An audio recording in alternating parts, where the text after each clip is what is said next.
प्रिय श्रद्धालुओं, जय श्री कृष्णा, जय श्री राम, जय श्री राधे राधे, जय श्री महाकाल। इस प्रवचन में आपको श्रवण कराएंगे देवताओं का बृहस्पति जी से परामर्श, बृहस्पति जी की सम्मति के अनुसार कार्य संपादन, इंद्राणी पर देवी की कृपा, नहुष का मुनियों की पालकी पर सवार होना और मुनि के शाप से नहुष का पतन तथा उसे सर्प योनि की प्राप्ति। व्यास जी कहते हैं, राजन, तदनंतर नहुष ने सुना कि सच्ची बृहस्पति जी की शरण में चली गई है। तब वह उनके ऊपर भी झल्ला उठा। उसने देवताओं से कहा, अरे यह बिल्कुल निश्चित है कि मेरे हाथ बृहस्पति का वध होकर रहेगा। कारण मैंने सुना है इस मूर्ख ने अपने घर में सच्ची को सुरक्षित रखने की व्यवस्था कर रखी है। उस समय नहुष की आकृति महान भयंकर हो गई थी। वह क्रोध से जल उठा था। उसकी ऐसी स्थिति देखकर देवता और ऋषि शाम नीति का प्रयोग करते हुए नहुष से कहने लगे, राजेंद्र प्रभु, तुम क्रोध दूर करो। यह खोटी बुद्धि सर्वथा त्याज्य है। पराई स्त्री के साथ प्रेम करने की धर्मशास्त्रों में घोर निंदा की गई है। सची परम पतिव्रता है, उनका आचरण बड़ा ही पवित्र है। राजन, इस समय तुम्हें त्रिलोकी का राज सुलभ है। तुम बड़े धार्मिक राजा हो। यदि तुम जैसा नरेश धर्म से विचलित हो जाएगा तो निश्चय ही प्रजा नष्ट भ्रष्ट हो जाएगी। राजा को चाहिए कि सम्यक प्रकार से सदाचार का पालन करे। राजेंद्र, जब पति पत्नी दोनों में समान प्रेम होता है तभी दोनों अत्यंत सुखी होते हैं। अतएव देवेंद्र, तुम्हारे मन में पराई स्त्री से मिलने की जो इच्छा उत्पन्न हुई है उसे त्याग दो। श्रेष्ठ आचरण का पालन करो, क्योंकि इस समय तुम एक महान श्रेष्ठ पद पर प्रतिष्ठित हो। राजन, पाप कर्म करने से संपत्ति क्षीण होती है और पुण्य करने से बढ़ती है। इसलिए नीच कर्म का परित्याग करके तुम्हें सात्विक बुद्धि का आश्रय लेना चाहिए। न उसने कहा, देवताओं, सची मेरे पास आ जाओ। ऐसा करने से तुम्हारी तो बड़ी भलाई होगी, वह भी परम सुखी हो जाएगी। ऐसा ना होगा तो मेरी अशांति का समझ नहीं हो सकता। यह मैं तुम्हारे सामने बिल्कुल सच्ची बातें कह रहा हूँ। विनय अथवा बल किसी भी उपाय का प्रयोग करके तुम अति शीघ्र सच्ची को यहाँ लाने का प्रयत्न करो। उस समय नहुष काम से आतुर हो गया था। उसकी यह बात सुनकर अत्यंत भयभीत हुए देवताओं और मुनियों ने उससे कहा, ठीक है, शांतिपूर्वक इंद्राणी को हम तुम्हारे पास ले आएंगे। यूँ कहकर वे देवता और मुनि बृहस्पति जी के आसन पर गए और उन्होंने सब बातों को सुना दी। ब्रह्मा जी कहते हैं, देवताओं की बात सुनकर बृहस्पति जी ने उन्हें उत्तर दिया, परम साध्वी सच्ची मेरे यहाँ शरणार्थी बनकर आई है। मैं इनका त्याग नहीं करूँगा। एक उपाय है, एक बार सच्ची राजा नहुष के सामने जाए और उससे कहे कि मैं तुम्हारी सेवा अवश्य करूँगी, परंतु पहले यह पता लगा लूँ कि मेरे पति जीवित तो नहीं है। संभव है मेरे पति देव इंद्र जीवित हों। ऐसी स्थिति में दूसरों को कैसे स्वामी बना सकते हैं। अतः उन महाभाग को खोजने के लिए एक बार मेरे लिए वापस लौटना आवश्यक है।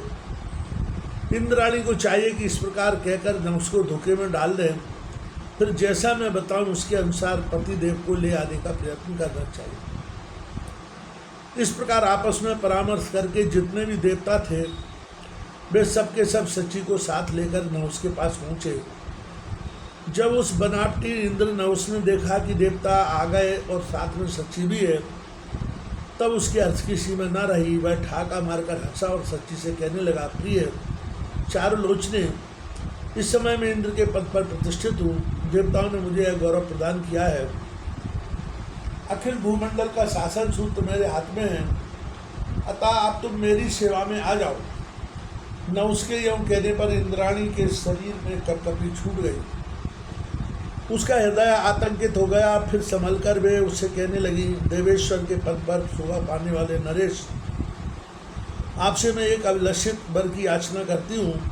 उस समय तक आप प्रतीक्षा करें जब तक कि मैं यह निर्णय न कर लूँ कि मेरे पति इंद्र जीवित है या नहीं, क्योंकि इस बात का संदेह मेरे मन में बना हुआ है। अभी तक मुझे ठीक ठीक पता ही नहीं कि उनका मनन हो गया है अथवा वे कहीं चले गए हैं। सची ने जब इस प्रकार नव से कहा तब उसके मुख पर प्रसन्नता छा गई। बहुत ठीक है, ऐसा ही हो कहकर बड़े उत्साह के साथ न उसने सची देवी को वहां से जाने की आज्ञा दे दी। उससे छुटकारा पाने पर इंद्राणी तुरंत देवताओं के पास गई और उनसे कहा, आप लोग बड़े उद्यमशील पुरुष हैं, अब मेरे पतिदेव को यहाँ लौटा लाने का प्रयत्न कीजिए। सची देवी के इस पवित्र एवं मधुर वचन को सुनकर देवता बड़ी सावधानी के साथ इंद्र के विषय में विचार करने लगे। राजद कर्तव्य निश्चित हो जाने पर वे परम प्रभु भगवान विष्णु के धाम में गए और उनकी स्तुति करने लगे। आदिदेव भगवान विष्णु अखिल जगत के स्वामी हैं। शरण में आए हुए व्यक्ति पर कृपा करना उनका स्वभाव ही है। अपनी वाणी व्यक्त करने में परम कुशल देवताओं ने अत्यंत उदास होकर उनसे यह वचन कहा। भगवान देवराज इंद्र ब्रह्म हत्या के दुख से अत्यंत दुखी होकर कहीं अन्यत्र कालक्षेप कर रहे हैं।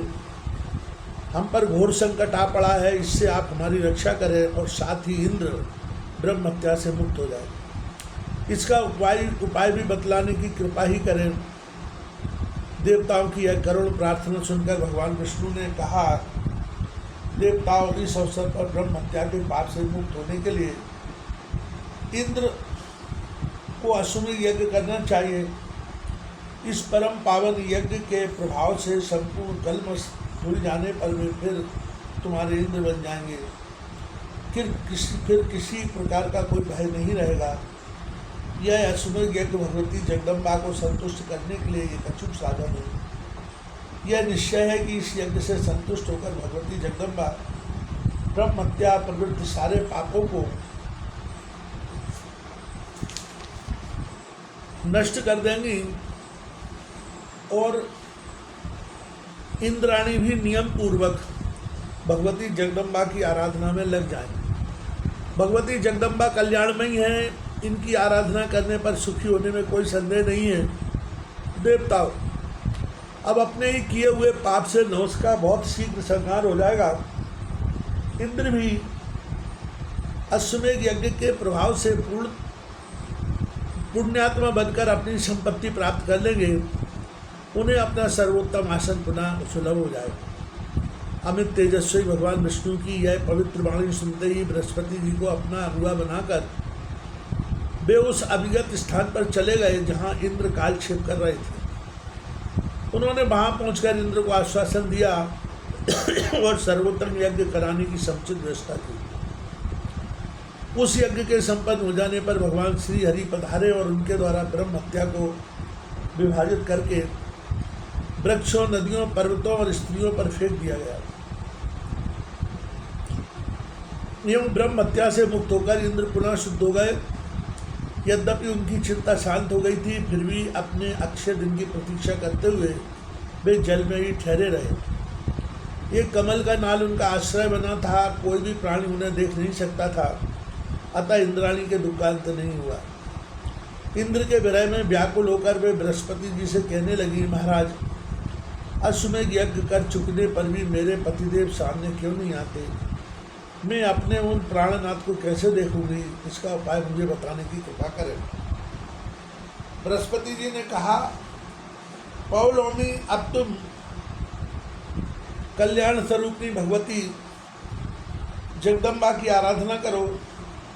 उन्हीं की कृपा से तुम्हारे पतिदेव सामने आ सकेंगे। तुम्हारे द्वारा सुपूजित होने पर भगवती जगदम्बा न उसकी शक्ति कुंठित कर देगी। भगवती के प्रयास से मोहित होकर वह नरेश इंद्रपद से च्युत हो जाएगा। राजन बृहस्पति जी के इस प्रकार कहने पर इंद्राणी ने उनसे मंत्र का पूर्ण ज्ञान प्राप्त कर लिया तथा पूजन की विधियां भी समझ ली। यूँ गुरु के अनुग्रह से मंत्र का ज्ञान हो जाने पर सची ने भगवती भुवनेश्वरी की सम्यक प्रकार से आराधना आरंभ कर दी। उस समय इंद्राणी पूर्ण तपस्वी बन गई थी। उन्होंने अन्य प्रकार के समस्त भोग त्याग दिए थे। अपने प्राणनाथ के दर्शन की लालसा से देवी पूजन में ही उनका सारा समय व्यतीत होने लगा। कुछ दिनों तक आराधना करने के पश्चात भगवती जगदम्बा प्रसन्न हो गई। उन्होंने इंद्राणी को साक्षात दर्शन दिए। वर देने के लिए पधारी हुई देवी का रूप बड़ा ही मनोहर था। वे हंस पर विराजमान थी। उनके श्री विग्रह से करोड़ों सूर्यों के समान प्रकाश फैल रहा था। उनमें इतनी शीतलता की थी मानो करोड़ों चंद्रमा हों। करोड़ों बिजलियों के एक साथ चमकने के समान उनके शरीर से चमचमाहट निकल रही थी। उन्हें चारों वेद पूर्ण अभ्यस्त थे। उनकी भुजाएं पास, अंकुश और अभय मुद्रा से सुशोभित थी। उन्होंने मोती का स्वक्षार पहन रखा था जिसकी लंबाई पैरों तक थी। उनका मुख मुस्कान से भरा था। 3 नेत्र मस्तक की शोभा बढ़ा रहे थे। ब्रह्मा से लेकर कीट तक जितने प्राणी हैं उन सबकी जननी कहलाने का सौभाग्य एकमात्र इन्हीं को प्राप्त है। ये करुणा रूपी अमृत की अगाध समुद्र है। अनंत कोटि ब्रह्मांडों पर इन परमेश्वरी का नियंत्रण चालू रहता है। इनमें अनंत सौम रस भरे पड़े हैं जो सबकी स्वामिनी सर्वज्ञ कूटस्थ एवं अक्षरमयी है। वे भगवती जगदम्बा प्रसन्न होकर अत्यंत हर्ष प्रकट करती हुई मेघ की भांति गंभीर वाणी में इंद्राणी से कहने लगी। देवी ने कहा, सुंदर कटिभाग से शोभा पाने वाली इंद्रप्रिय, अपना अभिलिषित वर मांगो। मैं प्रसन्नता पूर्वक देने के लिए तैयार हूँ, क्योंकि तुमने सम्यक प्रकार से मेरी आराधना की है। तुम्हें वर देने के लिए ही मेरा यहाँ आना हुआ है। मैं सुगमता पूर्वक किसी के सामने प्रकट नहीं होती हूँ। अनंत कोटि जन्मों के पूर्ण संचय होने पर ही प्राणी मेरे दर्शन का अधिकारी होता है।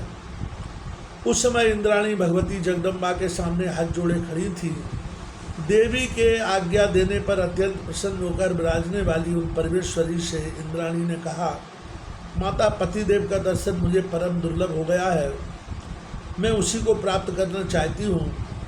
साथ ही मैं यह भी चाहती हूँ कि पापी धनुष से मुझे तनिक भी भय न रहे और पूर्वत अपना स्थान प्राप्त हो जाए। देवी ने कहा, तुम इस मेरी दूती के साथ मानसरोवर जाओ, जहाँ मेरी एक अचल मूर्ति प्रतिष्ठित है। मेरी उस मूर्ति को लोग विश्वकामा कहते हैं। माँ इंद्र से तुम्हारी भेंट हो जाएगी। इस समय वे भय से घबराकर महान दुख का अनुभव कर रहे हैं। विशालाक्षी, कुछ ही समय बाद मैं राजा नहुष को मोहित करने की व्यवस्था करूंगी। अब तुम स्वस्थ हो जाओ। तुम्हारा मनोरथ पूर्ण करने में मैं सचेष्ट हूँ। मेरे प्रयास से मोहित हुआ राजा नहुष तुरंत ही इंद्रासन से च्युत हो जाएगा। व्यास जी कहते हैं, राजन तदनंतर भगवती जगदम्बा की एक दूती इंद्राणी को साथ लेकर तुरंत उनके पतिदेव के पास पहुंच गई। सची ने पतिदेव का साक्षात्कार किया। भगवती परमेश्वरी का वह विग्रह भी उन्हें दृष्टिगोचर हुआ।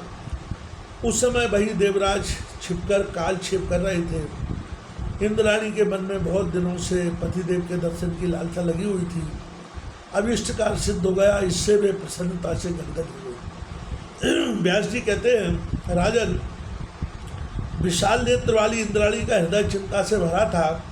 ऐसी अपनी प्राण प्रिया को सामने उपस्थित देख कर इंद्र आश्चर्य प्रकट करते हुए उनसे कहने लगे, प्रिय, तुम यहाँ कैसे आ गई? मैं यहाँ हूँ, यह रहस्य तुम्हें कैसे मालूम हो गया? सुभाना ने मेरे यहाँ रहने की बात जानने में संपूर्ण प्राणी असमर्थ है। सची ने कहा, प्रभु, इस समय भगवती जगदम्बा के कृपा प्रसाद से मुझे आपकी जानकारी प्राप्त हुई है। देवेश्वर उन्हीं की कृपा के सहारे में आपको पा सकी हूँ। देवताओं और मुनियों ने नहुष नाम वाले एक राजर्षि को आपके स्थान पर नियुक्त कर दिया है। उसके द्वारा मैं अत्यंत कष्ट पा रही हूँ। बलार्दन वह नीच मुझसे यूँ कहता है कि सुंदरी, तुम मुझे पति रूप से स्वीकार कर लो। मैं ही देवताओं का अध्यक्ष इंद्र हूँ। पतिदेव, अब मैं क्या करूँ? इंद्र ने कहा, बरार होए कल्याणी, जिस प्रकार अनुकूल समय की प्रतीक्षा करते हुए मैं यहाँ ठहरा हूँ, वैसे ही तुम भी अपने मन में धैर्य रखकर कालक्षेप करो। व्यास जी कहते हैं, राजन, परम आदरणीय, पतिदेव के यूँ कहने पर इंद्राणी के मन का संताप दूर नहीं हुआ। कांपती हुई तथा लंबी सांस खींचती हुई वे इंद्र से कहने लगी, महाभाग मैं कैसे कहूँ, नहुष अत्यंत दुराचारी है। बर पा जाने से वह अभिमान में प्रवृत्त रहता है। अब इस आपत्ति काल में पतिविहीन रहकर मैं कैसे समय व्यतीत करूँगी। इंद्र बोले, बरानने मैं तुम्हें उपाय बताता हूँ, उसे करो, तभी इस दुखप्रद समय में तुम्हारे शील की रक्षा हो सकेगी। राजा नहुष बड़ा पापी है। जब बलपूर्वक वह तुम्हें प्राप्त करने की चेष्टा करे तब प्रतिज्ञा करवाकर उसे धोखे में डाल देगा। मदाल से तुम एकांत में नहुष के पास जाकर कहना कि जगत प्रभु, आप ऐसी दिव्य सवारी से पधार कर मुझे स्वीकार कीजिए जिसे ऋषि रोते हो। ऐसा होने पर मैं प्रसन्नता पूर्वक आपके बस में हो जाऊंगी, क्योंकि मैं इस प्रकार का नियम बना चुकी हूँ। उसका कामांध नशेष द्वारा मुनि लोग पालकी ढोने में नियुक्त किए जाएंगे। ऐसी स्थिति में यह निश्चित है कि उन तपस्वियों के शाप से नहुष जलकर भस्म हो जाएगा। इस कार्य में भगवती जगदम्बा तुम्हारी सहायता करेंगी। भगवती जगदम्बा को स्मरण करने वाला व्यक्ति कभी भी संकट में नहीं पड़ सकता। यदि कभी दुखदायी समय सामने आ जाए तो यही समझना चाहिए कि इसमें भी हमारा कल्याण ही हेतु है। अतएव तुम मणि पर्वत पर विराजमान रहने वाली भगवती भुवनेश्वरी की सम्यक प्रकार से आराधना में तत्पर हो जाओ और बृहस्पति जी के कथनानुसार उनका पूजन करती रहो। व्यास जी कहते हैं, राजा इंद्र के इस प्रकार कहने पर सची नहुष के पास चली गई और देवराज के कथनानुसार नहुष से बोली, इंद्र के वेश में विराजने वाले राजन, तुम्हारे कृपा प्रसाद से मेरे संपूर्ण कार्य सिद्ध हो गए हैं, परंतु देव तुम बड़े शक्तिशाली पुरुष हो। मेरे मन में अभी एक मनोरथ छिपा हुआ है, तुझे सुनो। राजन, मेरी यही अभिलाषा पूर्ण कर दो, फिर तो तुम्हारे अधीन रहना मैं स्वीकार कर लूँगी। तब नहुष ने कहा, चंद्रवदने, तुम अपना भयकार बतलाओ। तुम्हारा मनोरथ सिद्ध करने के लिए मैं अभी तैयार हूँ। प्रभु सुब्रू, तुम मुझे बता भर दो, मैं परम दुर्लभ वस्तु भी तुम्हारे लिए सुलभ कर दूंगा। सची ने कहा, राजेंद्र, मैं कैसे कहूँ, क्योंकि तुम्हारे प्रति मेरा मन अभी पूरे विश्वासी नहीं है। तुम प्रतिज्ञा करके सत्य के बंधन में बंध जाओ, तभी मैं अपना अभिप्राय व्यक्त करूँगी। राजन, यदि तुम्हारे द्वारा मेरी साध पूर्ण हो गई तो मैं सदा के लिए तुम्हारी दासी बन जाऊँगी। नहुष बोला, सुंदरी, मैं तुम्हारे वचन का पालन अवश्य करूँगा, इसमें कोई संशय नहीं है।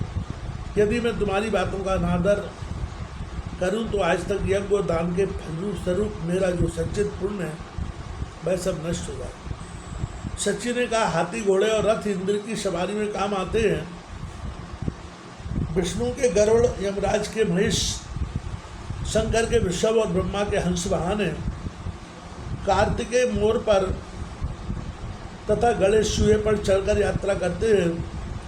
सुराधे, मैं चाहती हूँ कि तुम्हारा वाहन इन सभी वाहनों से विलक्षण हो। तुम्हारा वाहन वह होना चाहिए जो आज तक विष्णु, रुद्र तथा असुरों और राक्षसों के लिए भी अलग रहा हो। महाराज, मैं चाहती हूँ कि अपने व्रत में अटल रहने वाले प्रधान मुनिगण तुम्हारी पालकी ढोवे। राजन, ये सभी मुनि सवारी में जोड़ दिए जाएं। बस यही मेरा मनोरथ है, क्योंकि नरेंद्र, मेरी समय से तुम्हारी प्रभुता संपूर्ण देवताओं से बढ़ चढ़ कर है। ऐसा करने से तुम्हारा तेज मुखर उठा। व्यास जी कहते हैं, राजन, सच्ची देवी की उक्त बातें सुनकर वह प्रचंड मूर्ख नहुष हंस पड़ा। कारण महामाया के प्रभाव से उसकी बुद्धि मारी जा चुकी थी। उसने तुरंत इंद्राणी की प्रशंसा करते हुए कहा, नहुष ने कहा, सुंदरी, तुमने बहुत ठीक कहा है, मुझे भी यही सवारी पसंद है। मैं सम्यक प्रकार से तुम्हारे कथन का पालन करूंगा।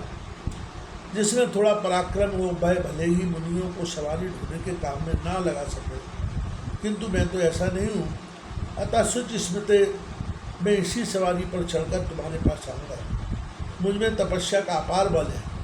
मैं त्रिलोकी भर में सबसे अधिक सामर्थ्य रखता हूँ। मेरे विषय की यह जानकारी प्राप्त हो जाने पर संपूर्ण देवता तथा सप्तऋषिगण मेरी प्रशंसा करेंगे। व्यास जी कहते हैं, राजन, इस प्रकार वार्तालाप करने के पश्चात उस परम संतुष्ट नहुष ने सची को अपने स्थान पर जाने की आज्ञा दे दी।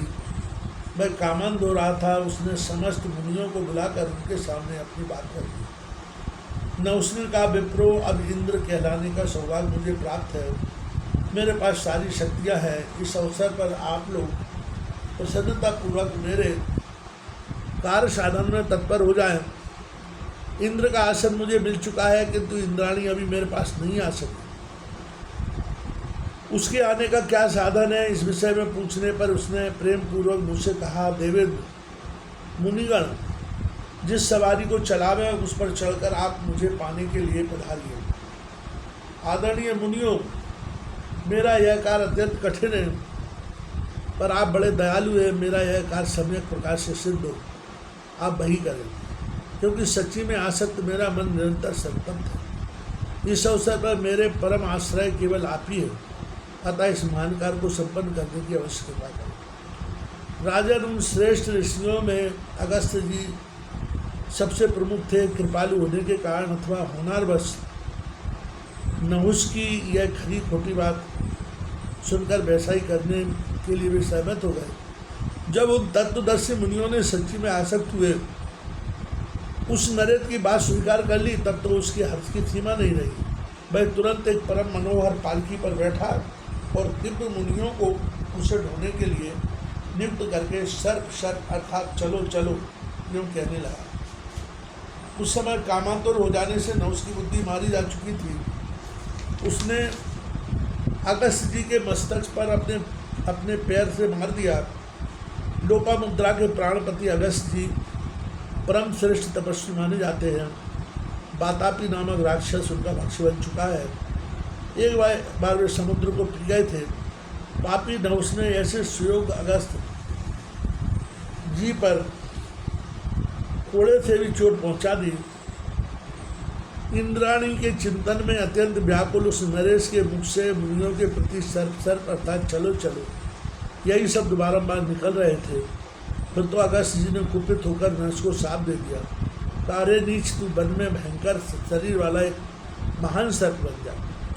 इस सर्पयोनि में अनेक हजार वर्षों तक तुझे अपार कष्ट भोगने पड़ेंगे। तू शक्ति संपन्न होकर वन में विचरेगा। धर्म के अंश से दुष्ट नामक एक पुण्यात्मा पुरुष प्रकट होंगे, उनसे तेरी भेंट होगी, तब उनके मुख के से प्रश्नों के उत्तर सुन लेने के पश्चात तू मुक्त हो सकेगा। व्यास जी कहते हैं, इस प्रकार मुनिवर अगस्त्य जी के साप दे देने पर राजर्षि नहुष ने उनकी स्तुति की। तुरंत ही उसकी आकृति सर्प के समान बन गई और वह स्वर्ग से गिर पड़ा।